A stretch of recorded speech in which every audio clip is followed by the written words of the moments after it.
Up next on Montgomery Heartland, a cookbook that celebrates the county's agricultural reserve, an organic farm in Brookeville with roots in Nigeria, and a visit to the historic Seneca Schoolhouse in Poolesville. Stay tuned.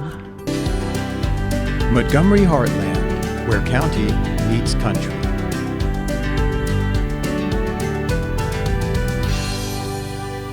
The Agricultural Reserve is a nationally recognized land use program that protects 93,000 acres in Montgomery County, Maryland from urban sprawl. The Ag Reserve includes almost a third of the county's land resources located along its northern, western, and eastern borders. A new book honors the legacy of this rural area. Bread and Beauty, A Year in Montgomery County's Agricultural Reserve is part cookbook, part history book, part photo essay, and part profiles of the producers who grow and cultivate our food. We caught up with the book's creators to learn more. I was working for Montgomery Countryside Alliance in 2015, and we were showing a copy of Growing Legacy, a movie about the Agricultural Reserve at the DC Environmental Film Festival. And a discussion ensued afterward about different ways to reach audiences about the reserve.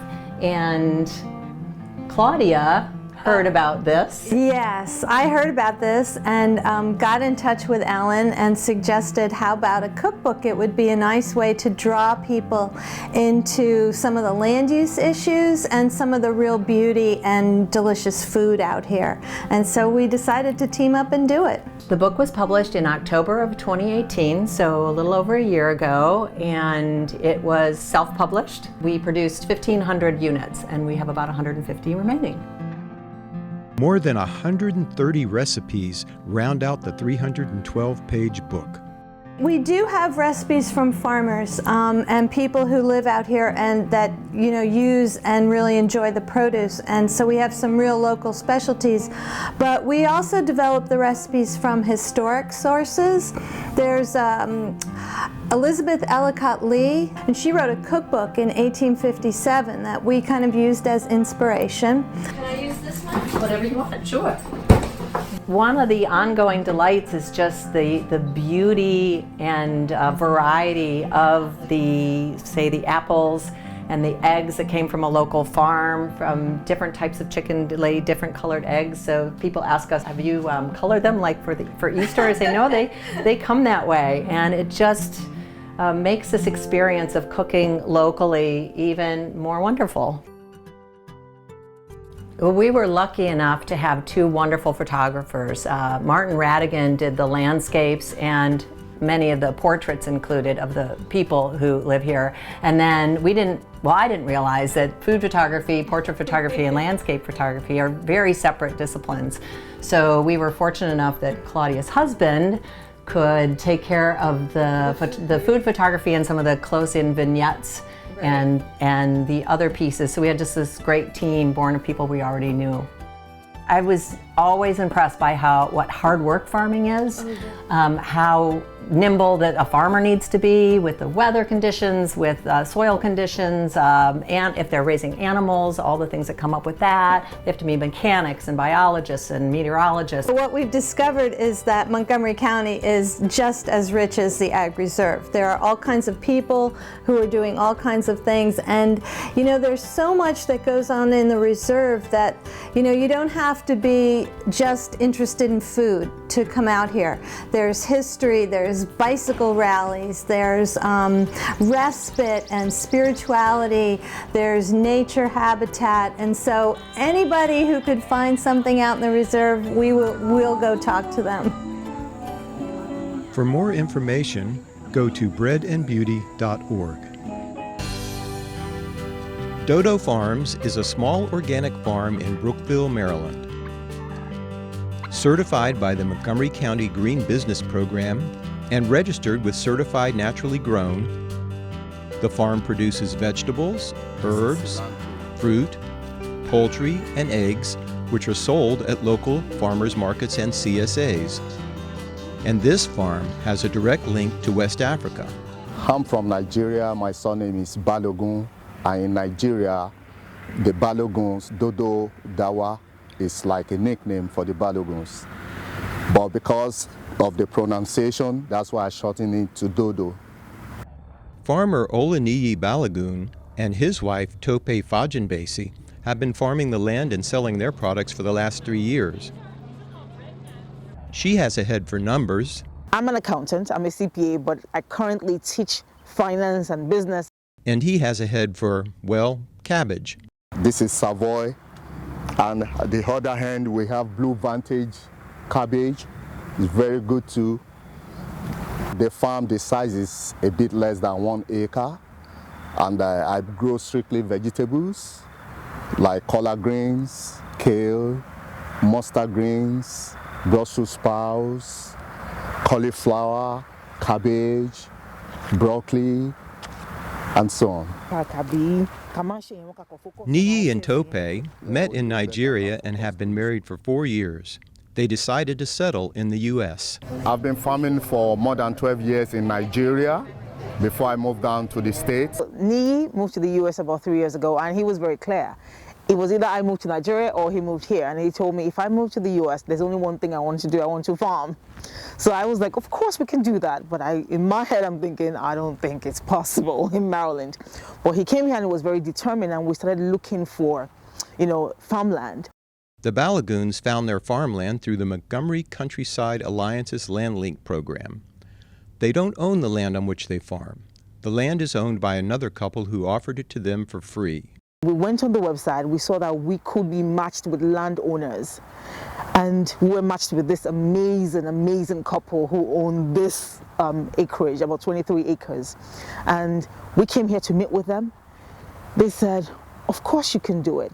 And they just gave us the most amazing space. As you've seen, we're not the only farmers here. There's a hay farmer here as well. There's also a beekeeper as well. And they do everything to make us comfortable. I never even thought that was possible. So,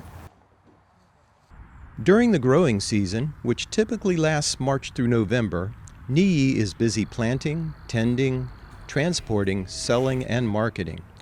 The hours are long and the work is hard. Certified naturally grown farms don't use any synthetic herbicides, pesticides, fertilizers, or genetically modified organisms. Much of the labor is done by hand by Niyi himself. Exactly, I'm a fixed time. In addition to quality control at the farm, Tope is a lecturer and advisor at the University of Maryland Institute for Applied Agriculture and knows all too well the financial challenges that farmers face. If you don't know how to track the numbers, if you don't know what produce is bringing money, if you should do eggs or not, if you should go to that farmer's market or not, if somebody isn't really keeping your books and explaining what they're keeping to you, I think it's a recipe for disaster. Niyi sells at 3 farmers markets, 2 in Montgomery County and 1 in Howard County. He also participates in CSAs, community-supported agriculture, that bring the produce to the people.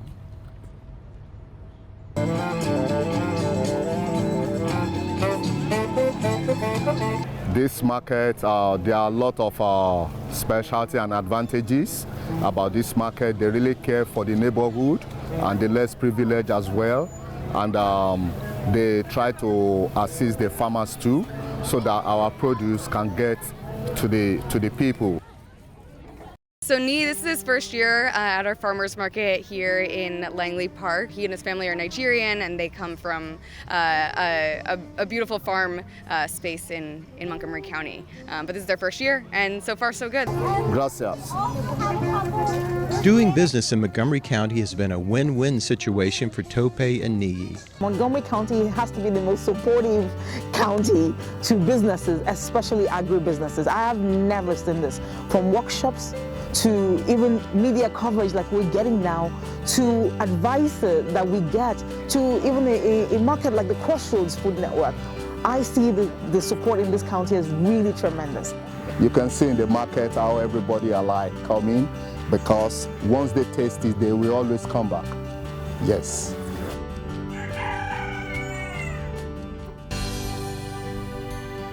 The historic Seneca Schoolhouse is located on River Road in Poolesville, Maryland, part of Seneca Creek State Park. The red sandstone structure was the school for the children of local farmers, C&O canal workers, and stonecutters from the nearby Seneca quarry. You're going to read one paragraph. Today, the schoolhouse is available for field trips, parties, and group tours hosted by the Historic Medley District. The Historic Medley District is a nonprofit organization dedicated to historic preservation in western Montgomery County. The Historic Medley District was founded in 1974 by a group of concerned citizens up in the area, and one of their first projects for renovation was the Seneca Schoolhouse. The Seneca Schoolhouse is one of the most important buildings in the history of public education in Montgomery County.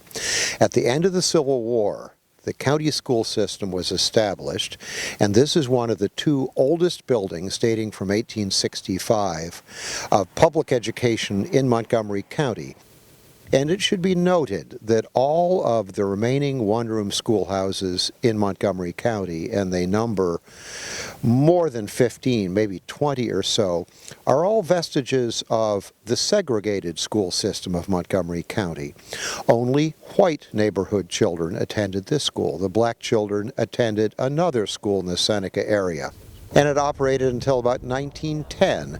Then it became a rental housing, rural rental housing, when I was a boy living across the road in the early 1960s. This block of stone from the Seneca quarry, when they were breaking loose from the cliff, a huge block, they would drill down and crack off a block. And look at the vestiges of the old whitewash and paint when the building was a personal residence. In 1976, they put together a proposal and sent it to the state describing the entire renovation, and they also put together a proposal of what they would actually do in the schoolhouse. That it would be a 4-hour field trip for local fourth graders, because that fit in with the time frame of the curriculum they were doing, the Civil War. We dropped by the schoolhouse for some lessons from the past with children from Poolesville Elementary School. We're going to go through a 4-hour day of an authentic school day in 1880. They come with roles of children who really came to Seneca Schoolhouse. They introduce themselves. My name is Richard. My father is a doctor. We live in a big house up River Road. Some of the kids come in costume. Where'd you get those? They also warm the room with logs for the pot-bellied stove and get to use an outhouse. I talk about the local history of the area. We go into the Civil War. Abraham Lincoln did not want our country to be divided. They demonstrate throughout the day things like recitation up at the recitation bench. And we read from the McGuffey's Reader and have a vocabulary and penmanship lesson. O-R-A-N-T. I like doing math and reading. Reading is my favorite part just today. And they sing time period songs. And their favorite part of the day is usually demonstrating the harsh punishments. Or is it? I'm going to test the switch. No! There's also a chance that a roadside traveler might stop by. This time it was County Council member Andrew Friedson in character. It's Andrew, and he is the superintendent of schools. He's coming to check up on me. I got to play the superintendent of schools. I walked all the way from Offutt's Crossroads up where Potomac Village currently stands. My horse got sick, so I had to make the journey by foot. It required me to run a little bit in order to make my appointment, and we really had a lot of fun with the children, answering questions, asking questions, and seeing all the amazing things that they were able to learn today, and all the excitement that they have about the living history that we have here in our community that is so rich with the historical past, bringing it to the present for our young people to learn. A lot of kids don't have this nice outdoor recess that they get here. They only have a blacktop or a very small field. What did you learn about kids from this era? That they didn't have technology and like sandwiches. Hot potato, go!